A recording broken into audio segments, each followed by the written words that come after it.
गणनाथ वनाथ बन्धु सिन्दूरपूर परिशोभितदण्डयुग्मम् उदण्ड विघ्न परिखण्डन चण्डदण्डम् आखण्डलादिसुरनायक वृन्दवन्द्यम् प्रातर्नमामि चतुराननवन्द्यमानम् इच्छानुकूलमखिलं च वरं ददानम् तन्तुन्दिलं दुविरसनाधिपयज्ञसूत्रम् पुत्रं विलासचतुरं शिवया शिवाय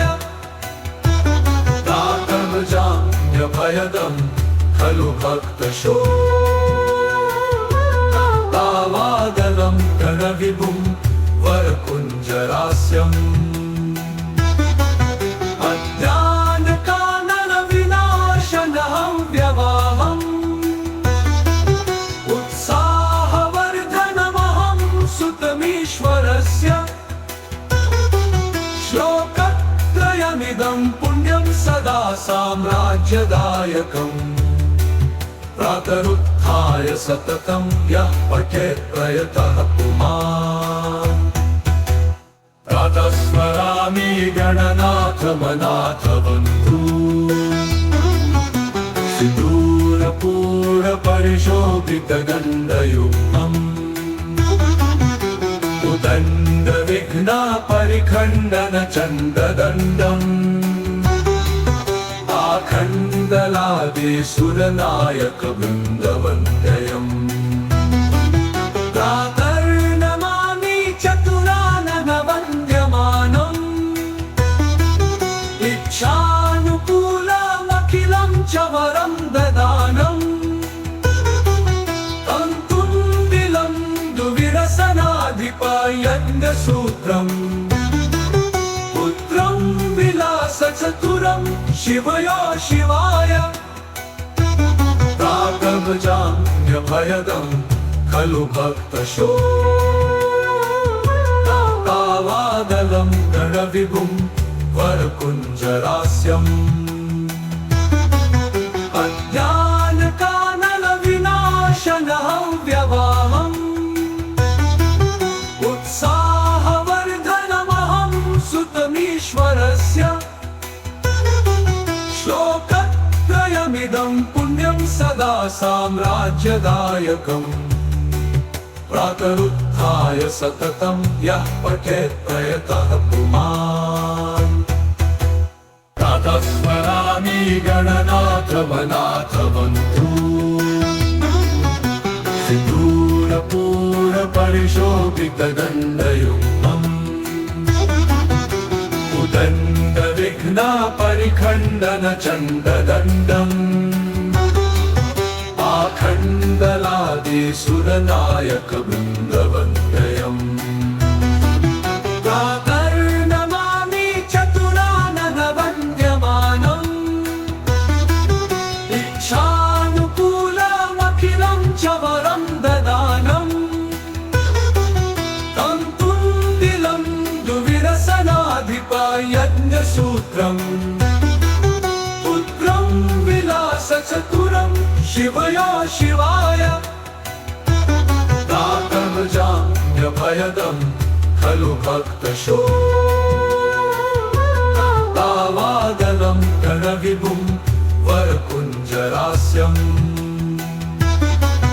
अज्ञानकाननविनाशनहं व्यवाहम् उत्साहवर्धनमहं सुतमीश्वरस्य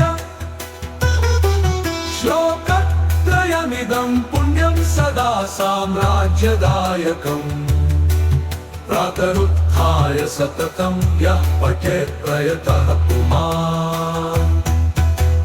प्रातः स्मरामि गणनाथ वनाथ बन्धु सिन्दूरपूर परिशोभितदण्डयुग्मम् उदण्ड विघ्न परिखण्डन चण्डदण्डम् आखण्ड आखण्डलादिसुरनायकवृन्दवन्द्यम् प्रातर्नमामि चतुराननवन्द्यमानम् इच्छानुकूलमखिलं च वरं ददानम् तन्तुण्डिलं दुविरसनाधिपयज्ञसूत्रम् पुत्रं विलासचतुरं शिवयो शिवाय प्राकभजाम्यभयदं खलु भक्तशोकावादलं गणविभुं वरकुञ्जरास्यम्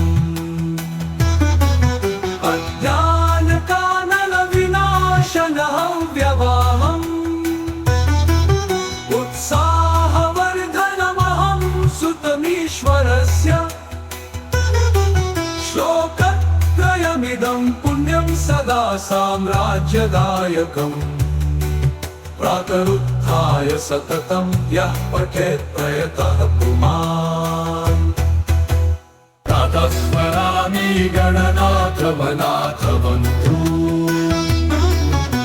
सिन्दूरपूरपरिशोभितदण्डयुग्मम् उदण्डविघ्नपरिखण्डनचण्डदण्डम्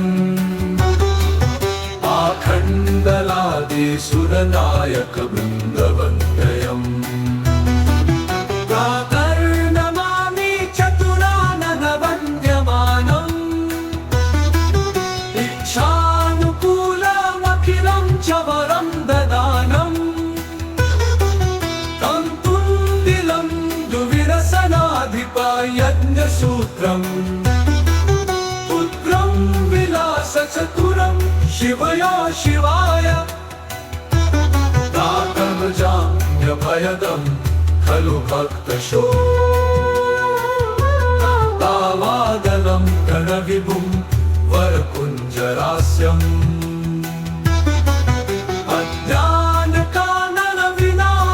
अज्ञानकानलविनाशनहव्यवाहम् उत्साहवर्धनमहं सुतमीश्वरस्य श्लोकत्रयमिदं पुण्यं सदा साम्राज्यदायकम् प्रातरुत्थाय सततं यः पठेत् प्रयतः पुमान् प्रातः स्मरामि गणनाथमनाथवन्तु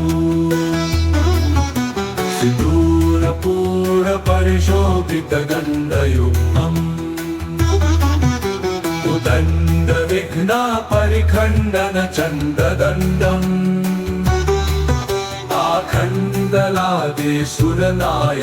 आखण्डलादिसुरनायकवृन्दवन्द्यम् प्रातर्नमामि चतुराननवन्द्यमानम् इच्छानुकूलमखिलं च वरं ददानम् तन्तुण्डिलं दुविरसनाधिपयज्ञसूत्रम् पुत्रं विलासचतुरं शिवयो शिवाय प्राकभजाम्यभयदं खलु भक्तशोकावादलं गणविभुं वरकुञ्जरास्यम्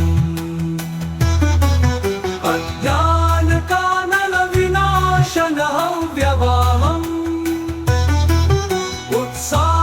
उत्साहवर्धनमहं सुतमीश्वरस्य श्लोकत्रयमिदं पुण्यं सदा साम्राज्यदायकम् प्रातरुत्थाय सततं यः पठेत् प्रयतः पुमान् प्रातः स्मरामि गणनाथवनाथवन्तु सिन्दूरपूरपरिशोभितदण्डयुग्मम् उदण्डविघ्नपरिखण्डनचण्डदण्डम्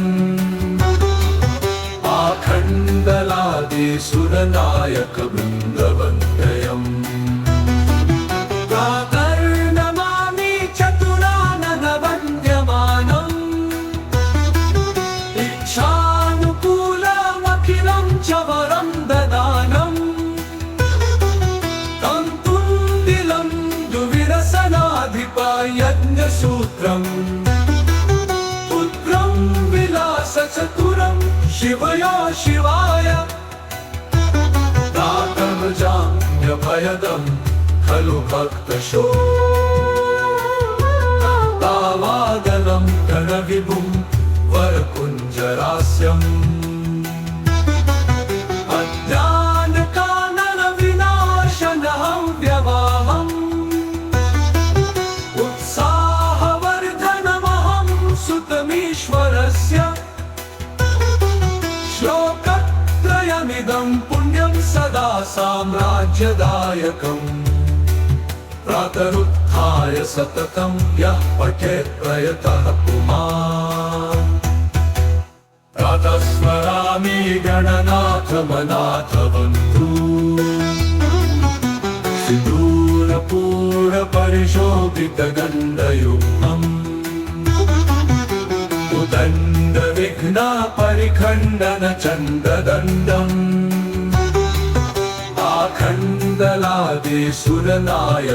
आखण्डलादिसुरनायकवृन्दवन्द्यम् प्रातर्नमामि चतुराननवन्द्यमानम् इच्छानुकूलमखिलं च वरं ददानम् तन्तुण्डिलं दुविरसनाधिपयज्ञसूत्रम् पुत्रं विलासचतुरं शिवयो शिवाय प्रातमजाम्यभयदं खलु भक्तशोकावादलं गणविभुं वरकुञ्जरास्यम् अज्ञानकाननविनाशनहं व्यवाहम् उत्साहवर्धनमहं सुतमीश्वरस्य श्लोकत्रयमिदं पुण्यं सदा साम्राज्यदायकम् प्रातरुत्थाय सततं यः पठेत् प्रयतः पुमान् प्रातः स्मरामि गणनाथमनाथबन्धू सिन्दूरपूरपरिशोभितदण्डयुग्मम् उदण्डविघ्नपरिखण्डनचण्डदण्डम् आखण्डलादिसुरनायकवृन्दवन्द्यम् प्रातर्नमामि चतुराननवन्द्यमानम् इच्छानुकूलमखिलं च वरं ददानम् तन्तुण्डिलं दुविरसनाधिपयज्ञसूत्रम् पुत्रं विलासचतुरं शिवयो शिवाय दातमजाम्यभयदं खलु भक्तशोकावादनं गणविभुं वरकुञ्जरास्यम् अज्ञानकाननविनाशनहं व्यवाहम् उत्साहवर्धनमहं सुतमीश्वरस्य श्लोकत्रयमिदं पुण्यं सदा साम्राज्यदायकम् प्रातरुत्थाय सततं यः पठेत् प्रयतः पुमान् प्रातः स्मरामि गणनाथमनाथबन्धू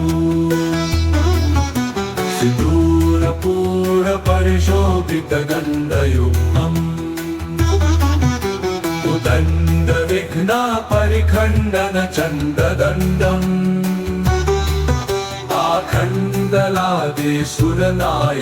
आखण्डलादिसुरनायकवृन्दवन्द्यम् प्रातर्नमामि चतुराननवन्द्यमानम् इच्छानुकूलमखिलं च वरं ददानम्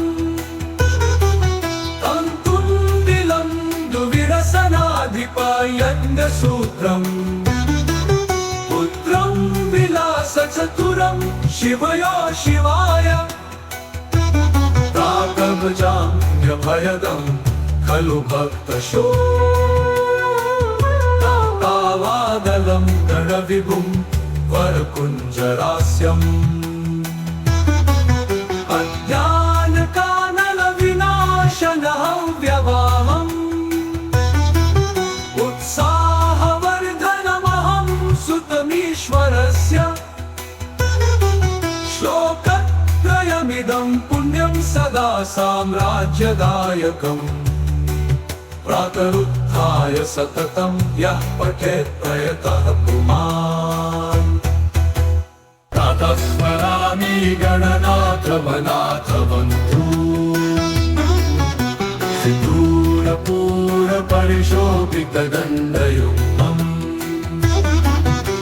उदण्डविघ्नपरिखण्डनचण्डदण्डम् आखण्डलादिसुरनायक वृन्दवन्द्यम् प्रातर्नमामि चतुराननवन्द्यमानम् इच्छानुकूलमखिलं च वरं ददानम् तं तुन्दिलं दुविरसनाधिपयज्ञसूत्रम् पुत्रं विलासचतुरम् शिवया शिवाय दातमजाम्यभयदं खलु भक्तशोकावादनं गणविभुं वरकुञ्जरास्यम् अज्ञानकानलविनाशनहव्यवाहम् उत्साहवर्धनमहं सुतमीश्वरस्य श्लोकत्रयमिदं पुण्यं सदा साम्राज्यदायकम् प्रातरुत्थाय सततं यः पठेत् प्रयतः पुमान्